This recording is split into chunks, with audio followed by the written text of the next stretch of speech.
Going on, everybody? My name is Austin Prevo, and I am one of the co-owners here at PB National.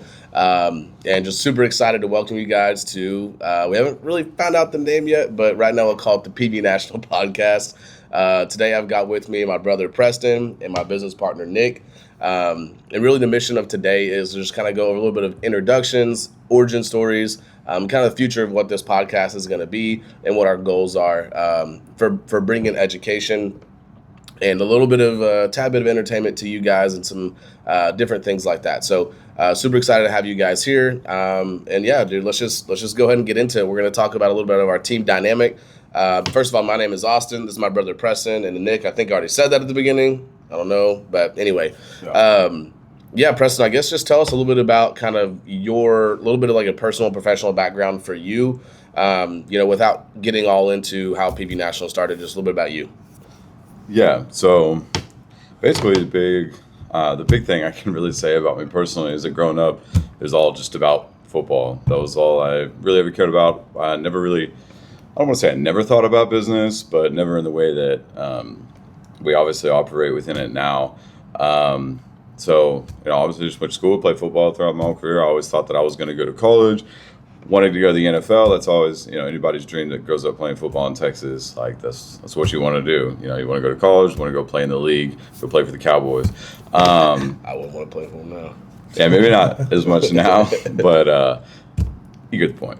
But yeah, we were basically, just chugging along doing that. Unfortunately, I had an injury in my senior year, which probably if taken care of the right way, probably could have managed that and maybe gone on to do more things, but nonetheless, it didn't end up working out. And then basically tried to go to school to college for about a semester. And it was my first time not being a student athlete. And kind of realized that without the whole athlete thing, the whole student part wasn't going to work out. Didn't love that. So kind of, just from there, I kind of realized that I wanted to go start my own thing. Originally, I've had just a few different entrepreneurial spurts kind of from that time. When I originally left school, I only went for like a semester. I didn't think it was worth going into all this debt for something that I wasn't sure that it was for me. I'm not saying it wasn't for everybody, but not exactly for me. When I originally left, I had tried to probably what you guys know as Uber Eats now. Like I came up with a whole plan, a whole stack of papers I called it U-Delivery, a whole business plan for it. I don't know. I thought it was going to be the end all be all. It was going to be my ticket to being rich for forever. And then basically at that point left school. Whether or not I was really relying on U-Delivery taking off, I don't know. It was more just I want to do my own thing. And want to be in control. Wasn't the concept at U-Delivery basically like, because where you were dormed at, right? It was a far walk or even a ride from where the dining hall was at. So like U-Delivery was like a mainly like university. It was all for U-Delivery, like the letter U delivery. Right? University delivery is what it was originally supposed to be. It was basically just for a lot of it, maybe hungover college students that didn't want to go get food the next morning, trying to just order something on an app, and then delivery people can go get the food from the food hall. Like this was before any of those platforms that came out, like a couple of years before. Obviously having no funding or anything like that, no entrepreneurial business. I took it to a couple different developers to try to get it made. It just, I wasn't... Little pricey to get that done. Very pricey to get it done. Didn't have get a bike and get it rolling. I would have hit you up. Yeah. Well, I was thinking maybe too big picture at the time, but ended up not working out. A couple years later, of course, it comes out. And I'm shooting myself for it, but tried that out. Again, it's just more about kind of the entrepreneurial spirit. From there, kind of tried another business venture that was in over my head about trying to get into tech. I'd never taken a tech course in my entire life, trying to build out an app, another type of app. Didn't work. And then just from there, kind of came down to the point that I loved working with my hands. At that point, I basically was working, I sling pizzas out of Papa John's, freaking delivered pizzas, was bar backing in Dallas. I worked at a gym for a small period of time. Then I got into the construction world where, which I guess technically my first job coming back was, when I say construction, that means like I was on site. Coming back from where? You kind of forgot that. Oh, from school. When I originally first came back from school, like the first thing that I did it wasn't really as much construction as much as it was me on job sites, and then them just saying, hey, take this pile of stuff that's over here and move it to that side of the yard. I didn't have any skills, so I was just moving stuff around. So, but long story short, I ended up getting myself into kind of the contracting world. I sold like a couple of roofs in DFW. The roofing market is obviously huge. It's like one of the largest, if not the largest, markets in the country.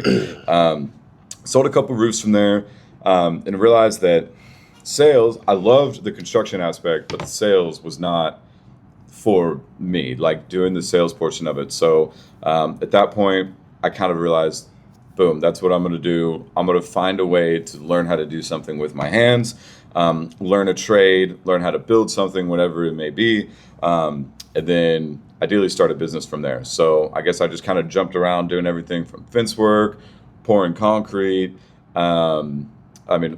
Just kind of any odd job that will allow me to kind of learn a new skill set to make a little bit of scratch. I mean, just jumping around, making no money, just trying to learn new stuff. And then that's kind of how we had spilled upon into PV National, into the solar world, which I think we'll touch on obviously a little bit later. Yeah. But that's kind of my background before this all started. Yeah, and also you missed a little bit of part about how you were in the military for 6 years. But I am not using that, dude. My military career is zero. I went to the No, I understand. I'm not trying to tell you that, you're, Jocko Willink or anything. I'm just saying that you did, like, that's part of your story, bro. Like, you were in the Army National Guard for 6 years. You went in, 2019, and you just got out last year? Or this year, right? Yeah, but I'm not waving the flag. I'm not going to do that. I know that's not what you're doing. I'm just saying, like, that is part of, that's where whenever you got back from AIT, is whenever I introduced you to Connor, and then that's how that's kind of how that relationship started. Yeah, for sure. Doing the odd jobs and stuff like that. So. Yeah, but for clarity's sake, if you are going to bring that up, for clarity's sake, I joined the National Guard thinking I was going to be able to do more things. I got in there. I mean, dude, they never even deployed me. Like, I just got my training. I went in. I did my weekend stuff. By no stretch of the imagination am I like I never want to claim that, because there's many people that have done way more. Like it's so insignificant. That's not something I'm. Trust me, I wasn't trying to hype you up as like a war hero or anything. I just it's part I of killed your Bin Laden, dude. I don't know what that guy's talking about, but I'm actually the guy. All right, Nick. I guess we'll go to you next. Kind of. Dude, just tell us a little bit about like your personal background.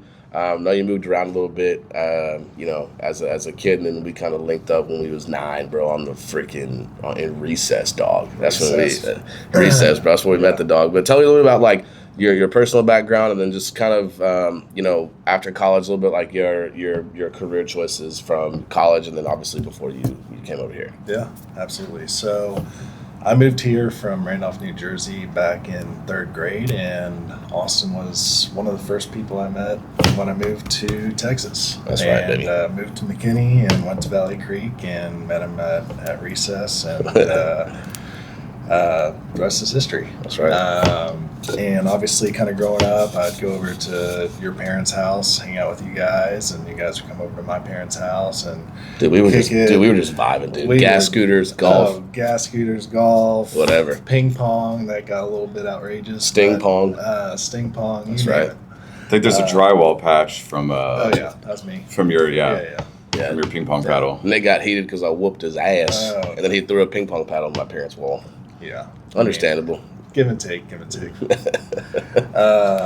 So that's kind of a little bit about me getting to Texas. But growing up, always been competitive. We played golf and eventually got to high school and really wanted to make it to the professionals. Really wanted to play on the PGA Tour. and thought that I had the talent to do it. Freshman year, I did really, really well. And then sophomore year, continued to practice and practice and practice, get better, and tailor my skill every single day. And eventually got burnt out. Junior year, I made it to the U.S. Junior Am. And that was probably one of the biggest accomplishments, even though I didn't really care to play golf at that point in time. Still balling to get to that. And to get to that, the U.S. Junior Am, just to give you a little bit of background, that is like the highest level of competition in the United States. For amateur, like junior golf. For amateur junior golf. Yeah. And so I played in the tournament. There were a bunch of college coaches there. I always knew I wanted to go to college, but I wanted to play college golf initially, but at this point in time, I didn't really care. Yeah. And so played really well in the first round, and the second round didn't go so well. So I didn't make the cut, but a lot of good experience there. But that just shows the competitive nature that I've had since really day one. Always trying to get better and better every day at a particular skill or task.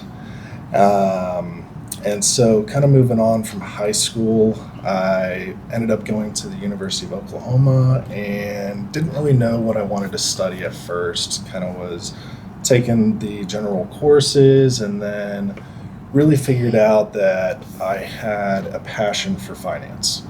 And so I decided to go ahead and major in finance, but in between my sophomore and junior year, a lot of people started getting internships. And this is where my entrepreneurial spirit really came out. I didn't necessarily get an internship or anything like that. And so I decided on my own, I was like, hey, might as well do something that is low cost to start up. And I started a window cleaning business called Sooner Than Later Window Cleaning. Sooner than later. Boomer Cerner. Marketing genius from day one. Boomer Cerner.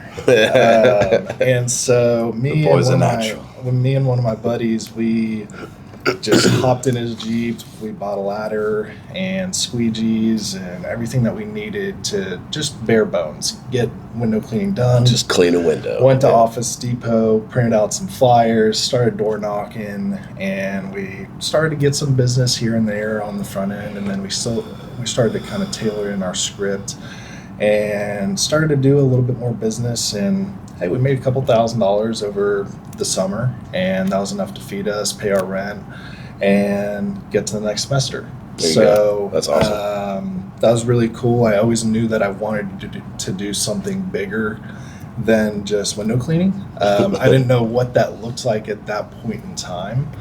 Obviously, being in college and not really knowing any direction at that point, I knew my direction was finance, but what does that look like? Sure.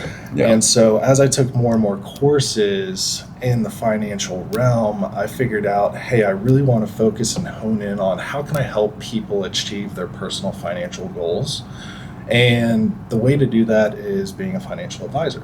Right. So coming out of school, I majored in finance and ended up working for Fidelity Investments my first couple years out of college, and did a bunch of different stuff. The first year was really just kind of customer service based, working with customers, placing trades, doing withdrawals, pretty basic information, dealing with some upset customers, making sure that they were taken care of, their account was taken care of.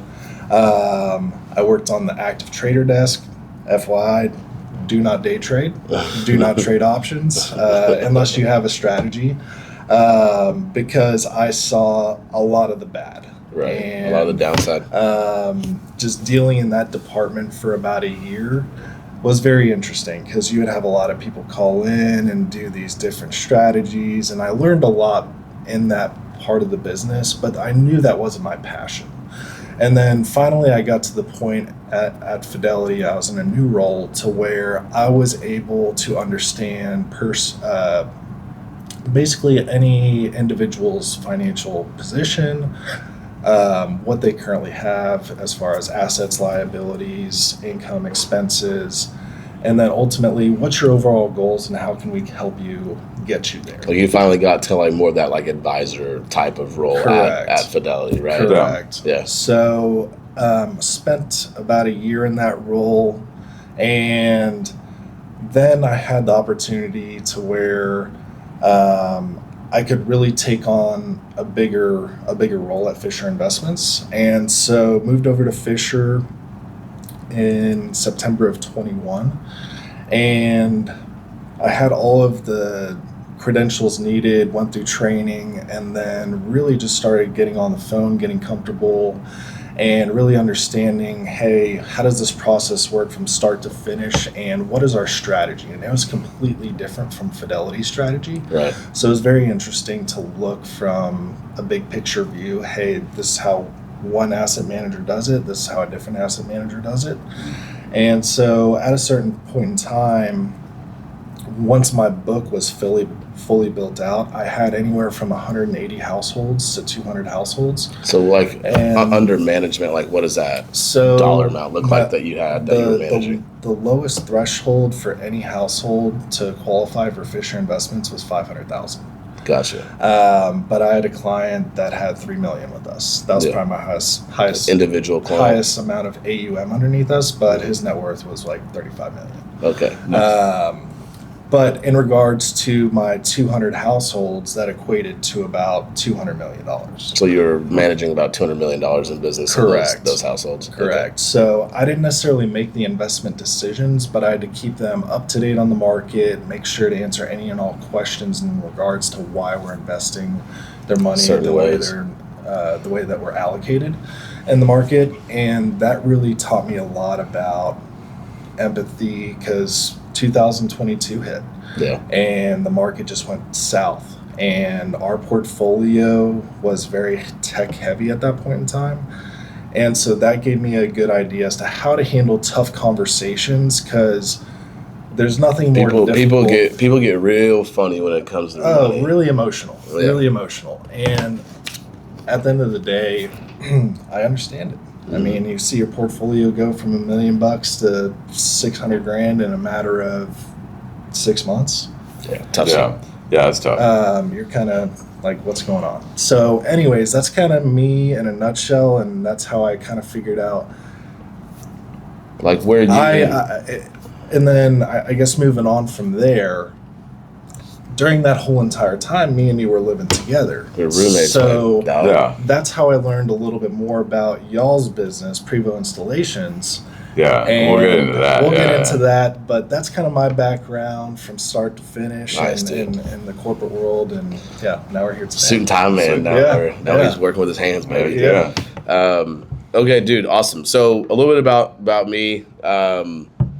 Man, so me and Preston are brothers, and we grew up in McKinney here. So like we're all local. You know, he came in third grade. He's an honorary Texan. We'll give it to him. But you know, we grew up here in Dallas Fort Worth and McKinney. Went to McKinney schools all growing up, and then got in a little bit of trouble. I ended up going to high school in Plato at a private school called John Paul II for my high school career. And then went off to college, went to Ole Miss had a 1-year stint at Ole Miss, kind of similar situation to Preston. Right on. I kind of got to college, and golly, man, it just felt like 13th grade. I just felt like nothing was pushing me, like intellectually, nothing was pushing me. But nothing like really piqued my curiosity to want to like commit and stay in a university type setting. And so I came home.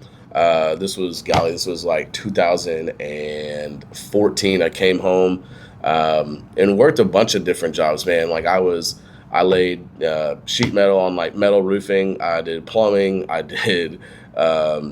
was a server. This was all prior to like getting in the construction world, as far as the storm restoration stuff goes. But just tried a lot of different things and never really kind of landed on anything that I felt like could actually provide a future or something I could really sink my teeth into. But yeah, no, and then I got into my dad actually introduced me to one of his expert witnesses, and my dad's a business litigation and consumer law and all this different kind of stuff. He's been on his own practice for a long time, and one of his expert witnesses, his name is Steve Patrick, and I got introduced to Steve Patrick when I was about 20 years old. And he's the one who introduced me into like this whole storm restoration, insurance restoration, whole this whole racket, I guess you could say. And then I started kind of knocking doors and started, I'd kind of been through some tough times a little bit, like from when I decided to leave college to when I got here. A little bit of like identity crisis, I guess you could say. I had a lot of things going for me all the way through high school and all this different kind of stuff. And when you decide to leave college and kind of go against the grain of what our society tells us to do it now, you start to get perceived in a different way. And I've never really kind of been through stuff like that. So I had a really kind of a tough time. And then when I got introduced to Steve and I started knocking doors and I made a few sales on the roofing game, like it was working for Steve's son in the roofing business, just knocking doors and trying to make sales and just learning about kind of how this whole thing works. That's when I was like, okay, this is something I can. I made a few sales and I was like, oh, your confidence starts to boost. Like if anyone has ever knocked doors and made a sale and walked it through the entire process, you're just like, oh, let's go. So it's like, it's a great feeling. And so I started to kind of get my confidence back, a little bit of my identity back. So I worked in roofing from like 2016 all the way through 2018. Then I was on an adjuster meeting. So I was like I had a client and I was going to the adjuster meeting, and then a ladder assist showed up. It used to be called Ladder now. Now it's called Seek now. I know if you're a roofing contractor, I know I was on the dark side. I was there. But anyway, I got recruited at that adjuster meeting from Ladder Assist, and that's really kind of when like I learned my work ethic. I learned a lot about like the insurance process. Like I traveled, so I used to not so I left the roofing world like in 2018, and then started doing Ladder Assist all over the country. Like I traveled pretty much everywhere, and that's where I learned a lot about like this business, what adjusters look for, how to communicate with insurance carriers. And I've met a lot of contractors along the way, a lot of Austin, Texas, San Antonio, Dallas, all the way up to Baltimore and Maryland, all the way to the other side of the country. And then, we're running, anywhere between 6 to 8 inspections a day. I mean, you're getting after it. And so it was a major learning experience for me. And that's kind of like a little bit of like the predication to what happened before kind of like this marriage of knowledge started. So I know it's a little bit of a long-winded introduction, but I think it is important for people to know, the owners of PV National and like their backgrounds. Right, so we're going to kind of jump into like the actual origin story of PV National, and it kind of starts with Preston. So I know you said 2019, you're laying concrete, you're doing fence work, you're working with our buddy Connor, trying to do anything and everything, and just kind of trying to learn something. So talk about a little bit about what sparked kind of your interest in solar and how that came to fruition. Kind of take us from like July of 19 to May of 20, and just kind of give us a little snippet of how that kind of worked. Yeah. So real quick, before I touch on that, just real quick, we have I think it's important to note that like everyone here, student athletes at certain points. I know for us too, kind of like that identity crisis and stuff, not really knowing like what to do next. Like for me, football is my life. For you, golf is your life for the longest time. I know it was for you as well. Like we were young athletes, competitors growing up. One of our core values is literally to win. So we hold that true to our hearts. So it's kind of one of those things where we'll get into a little bit later about who this podcast is for and stuff. I think that's important to note that like we're by no means just like natural born entrepreneurs. Like everyone just, we knew we wanted to get into business for ourselves. Like that's not the case here. Like this is just kind of something where it's a story of basically people who didn't necessarily have the skill sets to get into somewhere, but were willing to learn and then have like a drive and a passion for winning, and being willing to do what it takes to win. So I think that's just important to note. Our pedigree in entrepreneurship is not some extensive like rap sheet. Dudes have like grinded it out. Just grinding it out. Grinding. Just going and knocking the doors and find out. Kind of like this podcast, but we're just going, like we don't know everything about it, but we got to get into it, right? Like we understand that the lessons are learned through trying in the process, not through the planning, right? So, but nonetheless, I mean, at the time when I came across solar, it was just, I was pouring concrete and moving concrete with this guy, with this kind of ragtag crew that we had put together of myself, Connor, and this, another guy that we had, where he was basically finding a whole bunch of just random jobs for us, Fitzburg, concrete mainly, and we were basically how I came across solar is. Again, it was all odd jobs. This guy randomly had this knack of knowing people everywhere. I don't know. I feel like everyone kind of knows these types of people that just kind of know somebody from every little different industry.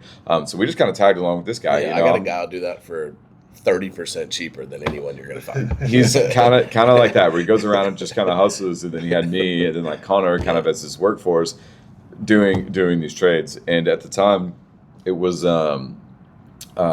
It was a concrete job, and basically what we were doing is from 7 a.m. to 3 p.m. we were going and pouring concrete at this deal in Plano. It was a car dealership in Plano, and then he got a call about there was a job that he needed metal work done on, and it was out in Sulphur Springs, and it was this carport. It was this carport that they were building that had solar on it, but we didn't get called out there to do the solar. We got called out there because essentially, like, the carport was set up to where the roof of the carport was the solar. It wasn't like there was a roof and then on top of it there was like a mounting system where the solar went on. So basically, the whole stretch of the parking lot had this car cover, and between each panel, you had these metal purlins that ran all the way down. And basically, I guess the engineer had messed up in designing it and building it, because what needed to happen was they were L-shaped purlins, running down each side, basically, to where, if built properly, the solar panels, based on their dimensions, would have just fit right in to those L-shaped purlins on either side, on either edge of it. And then they were obviously just going to do the connections, the electrical connections underneath. But the engineer had messed up, and the spacing was off on the metal purlins. So this guy got in a call and was like, "Hey, there's a guy that's doing a solar project or whatever. We need this metal work done." So, and it was a brutal project. We didn't have the tools necessary to do it. We didn't have the sophisticated equipment of really getting like measurements. I mean, it was literally just like tape measures and like an impact gun and a screwdriver. Like, that's all we had. Good luck. And then they had a SkyTrack there that we could operate and lift ourselves up to do it. But basically, that project took like a couple weeks for us to finally get it right. Again, we weren't necessarily equipped with everything that we needed, but it was 7 a.m. to 3 p.m. doing concrete, and then driving an hour and a half out to Sulphur Springs, where we set up basically a big floodlight, and then we worked throughout the night till 10, 11, sometimes midnight, trying to get these spacings right. And it was a big job. We literally had to take one by one. And since we're out on that project for so long, of course, because it's such a big project as well, the owner of the solar company happened to be out there. The company that had sold this commercial building, it basically had sold that project. So he was out there, and just, again, me being curious and kind of figuring out what's going on. Like, I'm not making any money at the time. I'm working crazy double time. I'm working from 7 to 3, then from 4:35 to to the end of the night. And I'm making $120 a day, sometimes maybe $150. So always trying to find new things. Raking it in, baby. Yeah, just stacking it up. But basically, I just went over and shook the guy's hand and just introduced myself. I was like, "Yo, hey, what is this?" I had never seen solar before in person. This was like 6 years ago, before the 2022 solar boom. Yeah, before it really like took off. Like, I feel like maybe I had heard of it somewhere in some distant land on the internet. Like, but as far as like actually seeing it up close and like being like, dang, people are installing solar in this area, I'd never seen it. So basically shook his hand and just asking him questions, introduced myself. He's owner of a pretty big solar company, and he just told me a little bit about it, and he told me, frankly, about the money that was in solar that I had no idea about. And I was like, okay, well, what about like installing it? Because again, going back to like, I wanted to learn how to do something with my hands, and he was like, well, these guys are getting paid X. He was basically saying that I can't remember exactly what it is that he told me, but it was significantly more than what I was making. Significantly more, and I was like, okay, cool. Like, you introduced me to a crew, and like, if you can put me in contact with one of your crews that you use to install, and I'm going to go learn this trade. Like, I'm going to go learn it. I'm going to go figure this out. So he did, kind of a wild deal. He put me in contact with a guy named Rudy, and he had his crew. Rudy, love the guy, man. I don't think he knows how much of a catalyst like being on his crew was to like where it is that we are now. But sure. Went out there and basically on his first job site, I just being 100% honest. It's just me going out to an all Mexican crew. Like, I'm the only white guy there. Like, starting on the ground. I don't know any of the tools. I don't know any of the processes. Right? Like, they treated me super well. It was like Hector and Rudy and there's another guy named Preston. I think it's his cousin, and they were all there, man. And there's a Mexican fellow named Preston. Yeah. Hell yeah. It was pretty cool. So. But they brought me on, man, and I started on the ground, started to kind of get familiar with like the tools that they were using, just passing them up. Hey, I need this tool, passing it up to them, making their lives on the roofs a lot easier. And then just kind of how that story goes, right? Being more curious, then getting up on the roof, taking on a little bit more responsibility, taking notes, learning, reading books on solar, on installations, taking courses online on my free time to try to figure out like, what is this? Like, how do I do this? Basically, yeah. Like, how do I really do this from beginning to end? And I was at the time doing that with our buddy Connor, and basically he had a neighbor at the time, and we were doing original installs. So basically, when somebody buys a system, they hire an install team to just put it up originally, right? But the first time that I was just getting paid labor to learn it, and then we got to a point where we felt comfortable enough to probably do a project on our own, and Connor had a neighbor that was like, hey man, I got a solar system. I see that you've been working a little bit in solar. I got a system that I'd want, basically I'm getting my roof done. I'm getting my roof replaced, and I need the system to be taken off and then to put back on. And neither me nor Connor, he kind of came to me and was like, hey, do you think that we can do this like ourselves and not like run this through another company? I think we can run this through our company. And, I'm like, in my mind, I'm like, I have no idea. In person, I'm like, yeah, like, let's go, bro. Let's make it happen. We will make this work. Like, because I know the electrician from the other jobs. Like, I know if for some reason anything fell short, we could call the master electrician, old J-Ram. He might end up on here. Shout out J-Ram right here. Yeah, he might end up on this thing at some point in time. But knew him, and so we're like, yeah, like of course, let's do it. And this is a Dallas roof. This is I believe a Little Elm home, and it's it's steep all the way around. Like, looking back on it, it was an incredibly complex job. It was 5 arrays. It's 14-12. We have no ropes, no harnesses. We're just standing on, like, we're doing it all by hand. National does now, by the way. No. This is pre even incorporating or filing as an organization. Right. Yeah. But lo and behold, it just us two, and it took us figuring it out like 3-4 days to like get it done. Like, the detach we got in a day, and then the reinstall was like 4 days. Us two going back there and just scratching our heads and then figuring out, looking at the diagrams that we drew. Probably, what the fuck?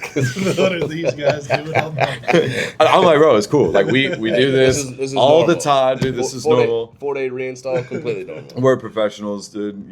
But we did do it professionally. Like, I do believe that even though we didn't really know the trade, at the end of the day, like, pride in work and making sure that it's done the right way is important. There's plenty of people that could have just thrown the system up and it wasn't originally working and then just walk away from it and collect their cash. But long story short, we ended up getting the money. We ended up having to call Jonathan to make sure that the electrical was right. And then we split the contract 50-50.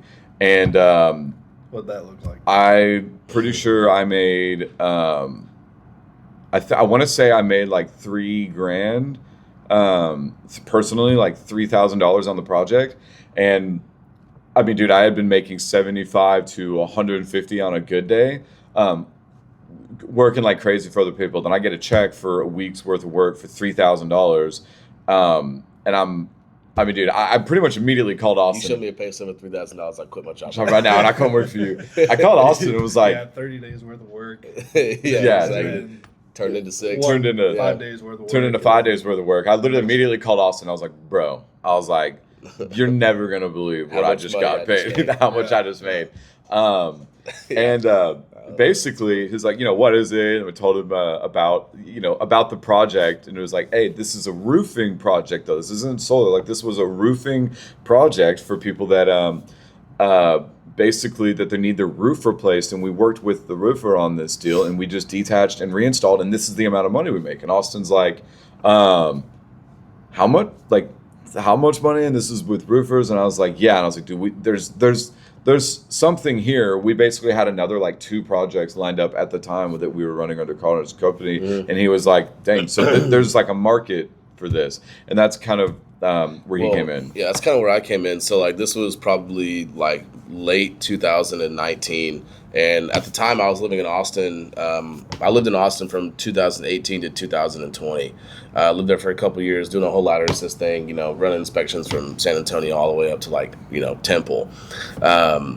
He calls me. I was like, him and I have always wanted to do something together. We talked about doing seamless gutters. We talked about doing windows. We talked about doing something where, we could get involved in the storm restoration industry and have B2B relationships with roofing contractors, whether it be gutters, fencing, whatever. Then whenever he landed on this, it was all right, that's what we're doing. So this was probably late 2019. My lease was up in March of 2020. So right before COVID hit, my lease was up. And so moved back up to Dallas, March of 2020. Preston had got the LLC for Prevo Installations, which, used to be Prevo Installations. Now it's PV National. Yeah, of 2019. Yeah. We'll tap it on that. That was originally what we had called it. That was Prevo. We're PV National now, but Prevo Installation. Prevo is our last name, obviously. Yeah. Yeah, and that was. So that's where the Prevo Installations got started back in December of 2019. I moved back to Dallas March of 2020, and then we had our first job as Prevo Installations May of 2020. But the kind of the big reason as to why this partnership and marriage kind of worked at the beginning was Preston knew the trade, I knew the contractors. Yeah. Just to give you guys a background, whenever you're doing and you're running, I ran a boatload of inspections in Austin and a boatload of inspections in Dallas. Mm-hmm. And so when you're doing these inspections for insurance companies, you meet all kinds of roofing contractors. How many inspections would you do a day? We're probably running anywhere between 2 to 8 inspections a day, depending on hail season. Slow season, you're running a couple inspections a day. You're not really. It's very seasonal, just like this business is, right? So your network, after a year or two, is right? widespread. Exactly. And Yeah. so when I first came back from Austin, what I did was I stayed doing the ladder assist for a good bit of time and kind of vamped my relationships back with Dallas roofers, right? So I was living in Austin, had a lot of great relationships in Austin, and then I was like, you know what, I'm just going to keep continuing to do inspections while we're kind of getting up and running. That way I can get as many business cards as I possibly can. And I think my last inspection that I did with Ladder now was the very beginning of June of 2020. So I developed a lot of relationships in a short amount of time, and that's kind of how this marriage kind of began. I knew the contractors, I knew the insurance world, I knew kind of how all that stuff worked, and then Preston knew the trade. And so right when we got back, dude, he was like, all right, I'm gonna you're going to have to learn how to do this before we start this business together and everything like that. So I just jumped right in. I've been climbing roofs for the last, 5-6 years at that point. And so I'm super comfortable on the roof. And so that was a little bit of an advantage learning the trade and stuff like that, and not being afraid to jump on roofs. But anyway, he taught me how to do everything from detach to reset. And then I handled all of the insurance, not insurance, excuse me, all the contractor communication, invoicing, estimating, all that different kind of stuff for Prevo Installations. And then he led the teams. But, there for a long time. There for a long time, it was still just, us on these roofs, getting after it and making sure that, he built all the processes out for the installs. He managed the team as far as the installs goes. And then I just showed up because we needed help. We don't have as much. I just showed up because we needed help. We needed hands, and that was it. Yeah, that was the biggest thing I feel like was was like whenever you came back, the big aha moment was, oh, this is roofing contractors. Oh, this is the Boom, trade. shakalaka. You're like, dude, I know all sorts of roofing contractors, and I'm like, well, dude, I can run these installs. Like I know them now. Like I could do this. Like give me a little team. Like so you're obviously gonna have to learn. Like because we're not rich. banking. Yeah, we're not banking Yeah. yet, but you're gonna have to learn this. So yeah, whenever he came back, that was the big thing. It's like I handled the operation, everything like that was ran out of my garage. And then run the teams, and then whenever we tried to build them back out, I'd always build out a team, and then we had a big attrition rate. We didn't really know a whole lot at the beginning of it. Dude, it was just so like guys let's would figure come this out. on. Did you guys ever? Obviously, you knew a lot of contractors down in the Austin area. Yeah. But you came up to DFW to start the business with Preston. Mm-hmm. Did you guys ever think about doing it in Austin instead of DFW? Never. No. Yeah, because Probably should have. I originally Just thinking about it. yeah, I originally started doing the inspections in Dallas. So my first 6 months of doing the ladder assist was here in Dallas Fort Worth. So I still had all of the contacts that I had before I moved to Austin in Dallas Fort Worth. Gotcha. So then whenever I came back, I continued to get more relationships through ladder assist. And then after that, finally at one point it was like, all right, like it's time to just commit everything to what we're doing here. And then, fast forward a couple of years, like we this was May of 2020. Then, we had been roommates since like 2021 2021. And Nick's kind of watching this whole journey unfold, right? And, we're growing every single year. We're learning every single year on how this whole thing works, how to be profitable, all the different kind of things that go into like learning how to build a business. And then finally, like 2022, we had started talking a little bit about like what is not just detach and resets, but like what does the maintenance side of solar look like? And at the time we were rooming together, and this is kind of how Nick got involved in this whole thing. And at the time, we are running this business. I'm handling all of like the invoicing, estimating, and that is like just and then all the contractor relationships, communication, everything like that.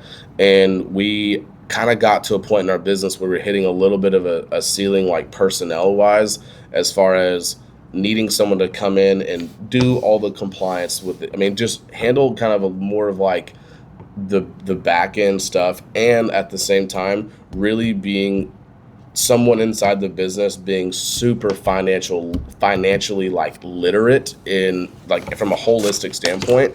And then that's kind of relatively how, obviously Nick was, financially literate, yeah. Right? And then that's kind of how Nick got involved, and we were living in Addison in 2022, and then this was whenever the market was in the absolute shitter, and so I kind of pulled Nick from a little bit of but then a little bit of a situation and kind of capitalized a little bit on where the market was at and how he was frustrated in his position and stuff like that. So Nick, I guess I'll just ask you, kind of how you got involved and what made you, kind of want to make that jump. Yeah, I think us living together, obviously I learned a lot more about the business, not the technicalities, but just the business more side just of it. the solar industry, what y'all do on a day in and day out basis, what your roles are, what your roles are. Yeah. And it really kind of got me curious. Never heard of solar in my life. Not in my life, but like as far as being in construction and doing the work ourselves, I was like, kind of sat there for a second. And I know we had brainstormed a little bit about, hey, what if we got into this market that California is currently doing to where they're cleaning solar panels and installing this stuff called Critter Guard. And so I my visionary brain went off a little bit on that point there, because I knew you guys were growing year over year, just living with you and talking with you guys. And I knew the detach and reinstall side of the business was down, but I thought there was a new opportunity on this side to where we could really grow and protect homeowners by cleaning their solar panels on a regular basis and installing Critter Guard to make sure their wires don't get chewed up. That's where the trigger really went off for me. Right. I saw the vision, and whenever we went to California and visited, what's his name? So there's a guy named Mark. Mark. Shout out Mark, AM Mark, Pressure Washing. yeah. He builds the baddest to the bone solar cleaning equipment that you've ever seen, from rotary brushes to deionized water tanks, everything that you can think of what you would need to properly clean solar panels. Mark out there. He's an industry leader in there, and I just want to throw in a Yeah. little caveat to this to kind of a little bit of clarity on when you say like the solar business is down. Like one thing that we were trying to do was go from at the time just being a crew. Not down as far as Yes, that not down as far as like the market of where it's at. It's the slow season. No, And- that's not what it is. Down as far as like we had detach and resets handled. Like it was like, is that what you're talking about? Oh, okay. Yeah. You Well, had a- okay. You had a Not like- process down. You had a client base. Like Yeah. that was So was okay. up and running. And then I just saw, hey, this could potentially be a big market in Texas. Because Obviously, cleaning- solar is growing in Texas at a rapid rate, Yeah. and I could Especially see in it 2020. But driving how that came about, like when again, the whole point of that coming about was that this is a seasonal business, Yeah. and what was there was two things happening at once. One thing is like we were trying to move from being just a crew that was out here just running installs and trying to turn into an organization, like an actual like legitimate company that has trying to move from being a crew to being an actual operation. That was one, and the biggest thing that was our downfall was at the time with the limited amount of resources that we had. You have high season when the storms are hitting and roofs are being replaced, and then you have slow season. During the slow season, at the beginning, were hard times for Prevo installations. We had to really hold on to. December of 2020, we did a whopping $6,000 in revenue. Yeah, and so luckily it's just two Sometimes. people running. Luckily it's just two people running it, right? So, split that down the middle, leave nothing in the bank account, right? Like, yeah, we can survive, but we're not growing at all. So the whole point of like the aftercare market and the cleaning came from we need to find a way to keep our guys, because we would get guys during high season, and then during slow season there wasn't enough work. That came to a lot down to how we paid them, right? But in structuring our business financially. But during the slow season there was this massive gap and not being able to do work. So we needed to find a way to fill in the to make up that difference, right? During our slow season, to find a way to keep revenue in the door and to keep our guys paid and keep people in house so that we can continue to grow a business. Yeah. And that's where that where that comes in. And to touch on that just a little bit, I think probably Nick, this is where you're going to come from too, is that a lot of like the critter guard and the cleaning business,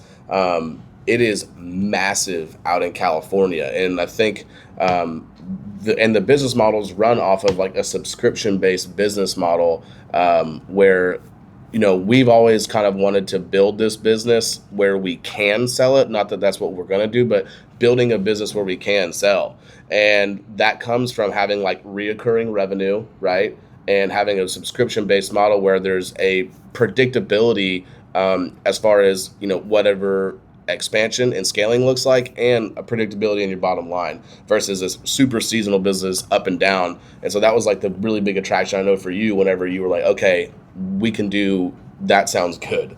Whenever we were looking at that side of the business, having that reoccurring revenue really was attractive. Mm-hmm. And whenever I actually flew out to California with you, Preston, and saw how much solar was out there and how dirty these panels truly got, I was like, this is a no-brainer. Yeah. And that's when I really was like, let's do this thing. And so whenever we came back, I kind of thought about it a little bit, talked to my dad, talked to my parents, and they were against it. I just said, I've always wanted an opportunity to grow a business with some of my best friends from day one. Yeah. And I jumped ship. I jumped ship from Fisher Investments in the corporate world in December of 22. I mean, dude, you jumped from 6-figure salary with bonuses, from all kinds of PTO benefits, the whole ball of wax. Yeah. Yeah, you Yeah. jumped. So honest question, like really, dude, like, why did you make the jump? because I wanted to control my own destiny. I did not want anybody else to tell me what to do on a day in and day out basis. And I wanted to grow something from the beginning and be able to either cash flow the business or sell it for a large dollar amount, and be an entrepreneur at the end of the day. That was my goal from really when I started the sooner than later window cleaning back in college. That's when I really knew I wanted something bigger and better, and I felt the opportunity came whenever I went out to California and I saw the market out there, and I saw all the solar systems here in DFW. For real quick caveat of that, when we talk about solar panels being cleaned and why there's a market there, it's not just the aesthetics of them being cleaned. Yeah, it's that there's efficiency. Like obviously, solar panels relies on sunlight, so whenever dirt and dust gets in between the actual silicone and the solar cells and the sun, it blocks it and it reduces the amount of efficiency, which in turn produces less energy, which means basically that customer has a longer period of time to recoup their investment. So their return on investment is significantly lessened whenever their solar panels get dirty. And that's what we originally thought was going to be. This is a no-brainer. So I'll and so Nick, that's kind of, and obviously, Nick and I are living together for almost 2 years at this point. So he's seen a lot of like the growth of the business. He's seen a lot of it already. And then, back in, this was September of 2022, that's when he really decided to, I guess it wasn't until almost December, right? I quit in December. Yeah, so he quit his job in December, and then that's when it was like full bore, like we're gonna do this. And then obviously, like the cleaning and critter guard business, we sure had probably done we did a lot of market research, but we didn't. I don't know if we quite hit the nail. Well, we missed the one thing that was right under our nose. Yeah, so it's one of those things where like the critter guard and cleaning business, I mean, dude, we knocked doors to sell cleans, knocked doors to sell critter guards. We really tried to kind of get up and running, but then we kind of really fell into this, and we're not going to get all into that, so like for another time. The long story short is that the detach and reset business is really kind of what prevailed in of the two, and we decided at some point, you know what, like if we're going to do this and grow and scale and do what we want to do and like actually get to where we want to be, we've got to commit to one thing and be the best at it. And that's when the detach and resets, okay, like we're going to put all of our eggs into one basket on the detach and resets and absolutely get after it. So next we're going to just like roll into like the actual mission of PV National, and it's right behind us. Nick, you want to tell them the mission of PV National, baby? Absolutely. So our mission at PV National is to protect as many homeowners who have invested in solar as we possibly can. Setting the standard, one homeowner, one roof, one solar system at a time. Nick, he just went after that, dog. Let's go, baby. That's my dog. So, sorry, go ahead. Yeah, no, I mean, I think that, as we've gone along and we've seen kind of the pitfalls of the industry, really kind of what's happened is who has gotten the short end of the stick is consumers. And so whenever you've got a market in which, I would say over 50% of consumers that have invested into solar are either unhappy with their system or they have something to complain about with the whole entire process in which they've gotten solar from. And so over the last 5 years, we've really just developed a true passion for getting in there and helping as many people as we possibly can. These systems cost residentially, anywhere from 30, 60, 80, 90, 100. We did a 102 panel detach and reset the other day. There's no way that guy didn't spend more than $150,000 to $175,000 retail on that system.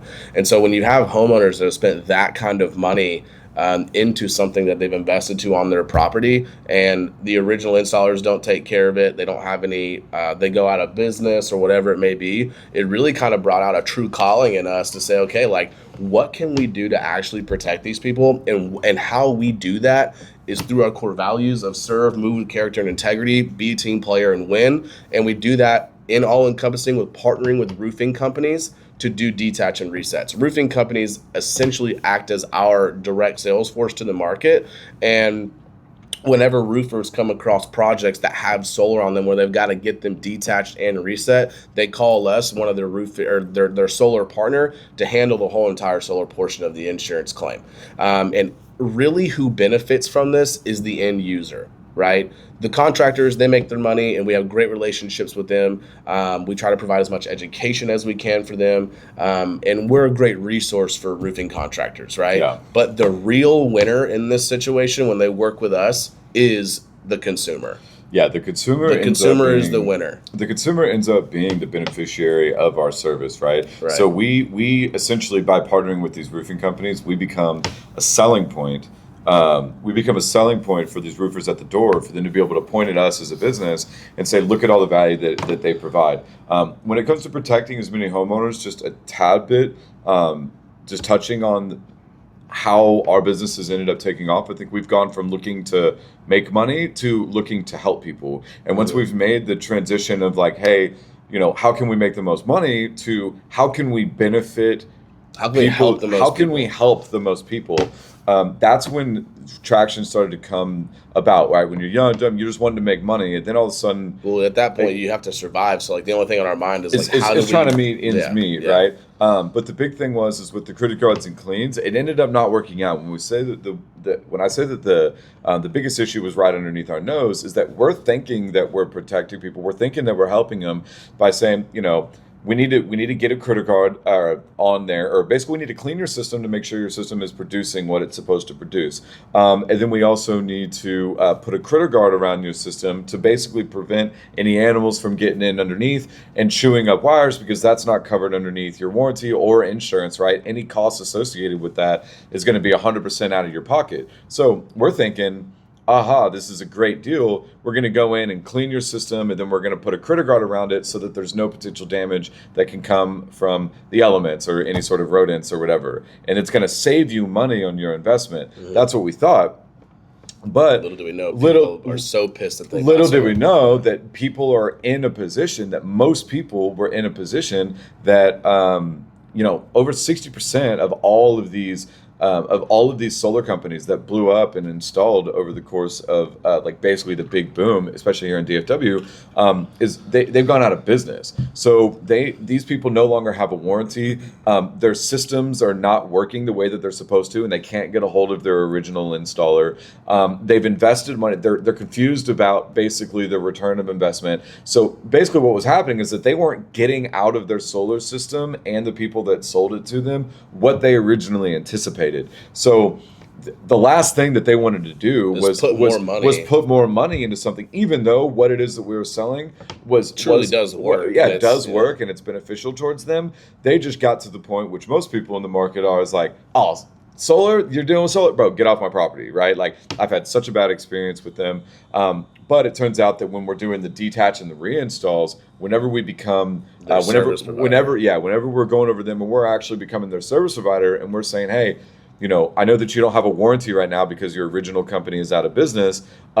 Once we reinstall this, we're going to provide you with a lifetime warranty on this system, an installation warranty on the system. We'll also handle any manufactured warranty claims, like if any of your parts on your system goes down, and as well as just if your system has any malfunctions, we're on your monitoring, and then we can actually get people out here to service your system to make sure that it continuously works and that you're continuously getting a return on your investment. So what's happening is we have these people whose systems are not working, they don't have a warranty, the production is low, and then once we do the detach and reinstall for them, they now have a service provider, they have somebody they can call, their system is working the way that it needs to be worked. And side note, we now do add in cleans on the back end of all of our detach and reinstalls. One of our maintenance partners, shout out Sunton Solutions, shout out Chance. Yeah, so that's the beneficiary of the business. That's where the mission came into play, where we realized, hey, the best way that we can actually service these people is through our detach and reset process, exactly, with our warranties, with our service, everything that kind of comes into that. So and I think the biggest thing for the homeowner is literally having absolutely zero trust with their solar installation company. Right. To, after us coming through and doing what we do on a day in and day out basis, having peace of mind, having someone that they can call, and actually having someone out there immediately to take care of any needs that they have in regards to their most likely their second largest investment outside their home. Yeah, exactly. Yeah. So, I hope that is like very clear to our audience on like what our mission is. And then now we're going to talk a little bit about why we're here talking, like why this podcast, why now. So I'm gonna kind of go into that, right? Like why launch the podcast now? And I think that it comes down to a few different factors, and one of them really mainly being credibility, right?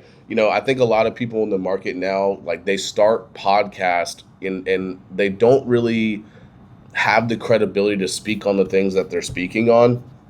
And I think that's one thing that over the last 5 years that we've gained, Try to right? get clout and then use the clout to start To something. start something, right? Yeah. So I think we're doing it like a little bit more in the organic way to where, we started this business literally like me and Preston and even Nick has got out there and busted his ass on these roofs to get Hey, these Nick's detach- a roof dog. Nick's a roof dog. Don't get it twisted. He came from the That corporate first world. job, But man, that was brutal. yeah, so he came in and but why now is really because of two main things: credibility and education, and that's really the main things that we want to bring to the table. Where we've built something from the ground up to where we've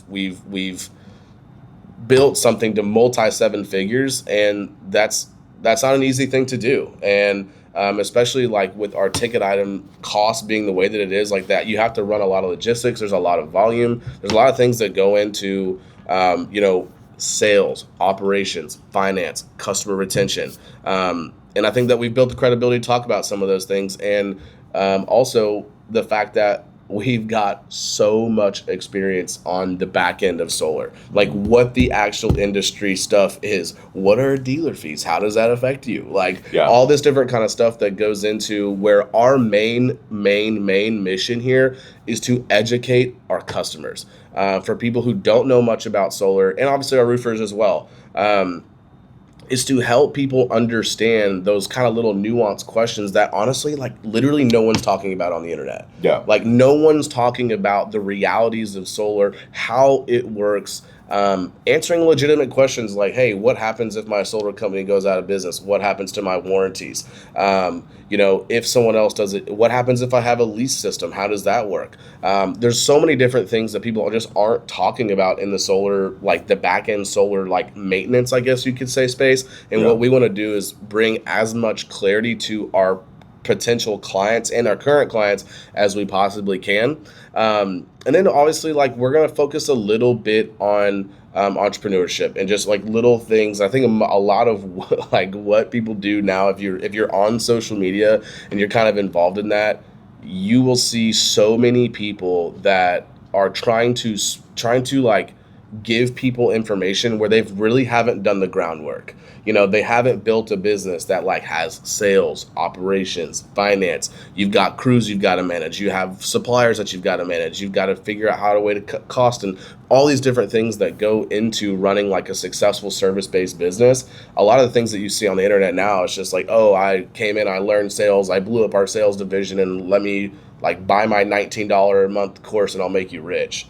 Like our whole mission as far as that side goes is to provide like real practical things that you can go implement in your business tomorrow without trying to sell you some sort of like get rich quick scheme BS. Yeah. But the main thing is here to like educate our people on our business and what we do and how we help and all that. Yeah, I think the biggest thing here is like is understanding that this is not something that we're trying to Like just blow like up, we're yeah. not trying to like blow this up and become podcast stars. Like that's we're not shooting for the view count here. The important thing that we have is really answering questions that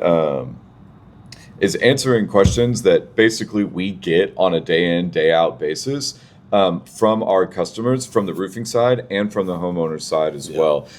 We get these questions because frankly, like it's not something, a lot of these questions that we get, it's not necessarily something that they can just go Google because the answer is very unclear. It's very muddy. sure. There's a lot of different information. So the big thing here for this podcast is understanding is taking those basic fundamental questions and principles that people, we believe that our current customers and potential, like you said, potential future customers, be able to come to our page and be able to get those questions answered through long form content from people that have been in the industry for a while. I've got the formal certification training program. Our master electrician is, he's PVIP, he's more than Yeah. qualified. I've got a good amount of certifications just through that, like solar certifications, but he's next level. And then obviously just being in this industry for so long, and seeing it at the ground level, and not just from a high level, what's the best way that we can capitalize on solar being hot and make money off of. Seeing actually boots on the ground, what happens when people like that come into the industry, and what kind of transpires from that. And we'll be bringing on like industry professional guests, stuff like that, to try to provide just some more clarity on this industry as a whole. And I guess like really what you can expect is just a lot of education. Really is mainly it. Some really great industry professional guests. That is going to wide from solar and from roofing. We're definitely going to bring some of our roofing partners on here that we work with day in and day out, to kind of explain, how it works as a whole from like a roofing contractor and a solar contractor perspective, and why it's so important for like the proper people to partner up on these projects. And then a little bit of like just entrepreneurship education stuff that, we've built from nothing to multi seven figures, and some of the stuff that we've implemented in our business that I think can help young service. We're gonna blow past. We're blowing past seven figures. I know. Yeah, that's not. I'm just trying to be humble. By the time people watch this, we'll be past that.